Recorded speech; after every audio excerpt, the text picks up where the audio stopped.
Tape www.suividécole-au-sénégal.com. À École au Sénégal, c'est facile, tu n'as qu'à te connecter. Tape École au Sénégal, les leçons sont beaucoup plus détaillées. Alors, après les aspects mécaniques donc, que nous avons fini, il s'agit maintenant de s'intéresser au deuxième aspect sur les 4 aspects que nous avons annoncés, à savoir donc les aspects électriques.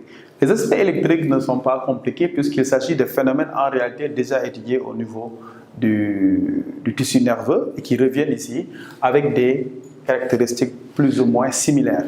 Donc, le premier élément de base, comme nous l'avons vu dans le système nerveux, c'est la mise en évidence d'un phénomène que nous connaissons très bien, un phénomène qu'on appelle le potentiel de repos. Alors là, l'expérience qui nous permettra de mettre en évidence ce potentiel de repos est appelée l'expérience de la patte galvanoscopique, qu'on appelle également l'expérience de Galvan. Alors, cette expérience que vous voyez apparaître à l'écran consiste donc à disséquer une patte de grenouille en relation, c'est important, avec son nerf sciatique, que l'on met en contact avec un autre muscle frais.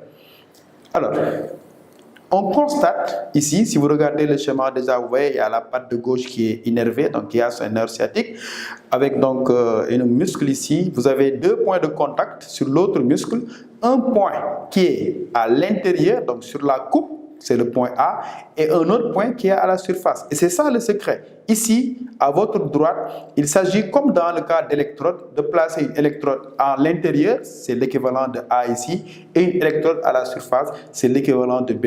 Alors, qu'est-ce qu'on constate? Quand ce cas de figure est avéré, on observe quoi? On constate qu'à chaque fois que le nerf sciatique est appliqué en un point de la surface B, et un autre point à l'intérieur A du muscle frais qui est à votre droite, les muscles de la patte se contactent. Les pattes, c'est les muscles que vous avez à gauche, se contactent comme si on avait excité le nerf avec du courant électrique, ce qui montre donc qu'il existe une différence de potentiel entre les points A et B. Et bien, conclusion, cette différence de potentiel entre les points A et B, donc l'intérieur et la surface du muscle, est appelée potentiel de repos. Voilà comment on peut mettre en évidence ici le potentiel de repos. Et de la même façon, nous allons voir qu'on peut également mettre en évidence le potentiel d'action.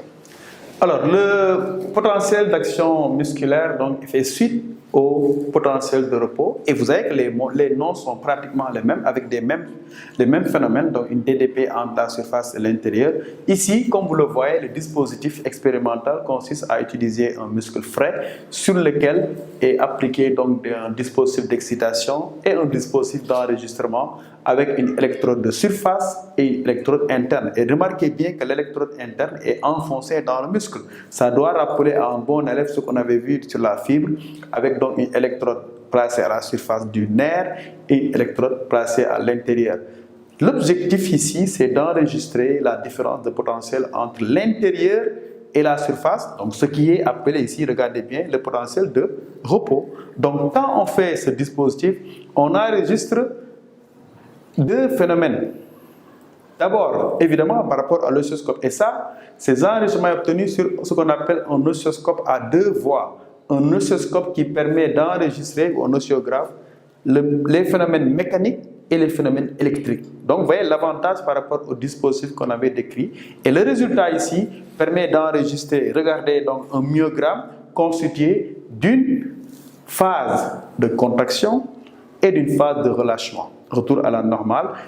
Ensuite, par rapport au phénomène électrique, on enregistre ici ce qu'on appelle un potentiel d'action musculaire avec, après temps de latence, une phase de dépolarisation cette fois et une phase de repolarisation. Donc la remarque première à faire ici, c'est que le potentiel d'action musculaire est entièrement localisé dans le temps de latence du myogramme. Donc ce qui montre que les phénomènes électriques précèdent les phénomènes mécaniques, ce qui reste également à interpréter de la façon suivante. Les phénomènes électriques sont à l'origine des phénomènes mécaniques. C'est la stimulation, phénomène électrique, qui est à l'origine de la contraction, phénomène mécanique. Donc faites attention à cette succession des phénomènes.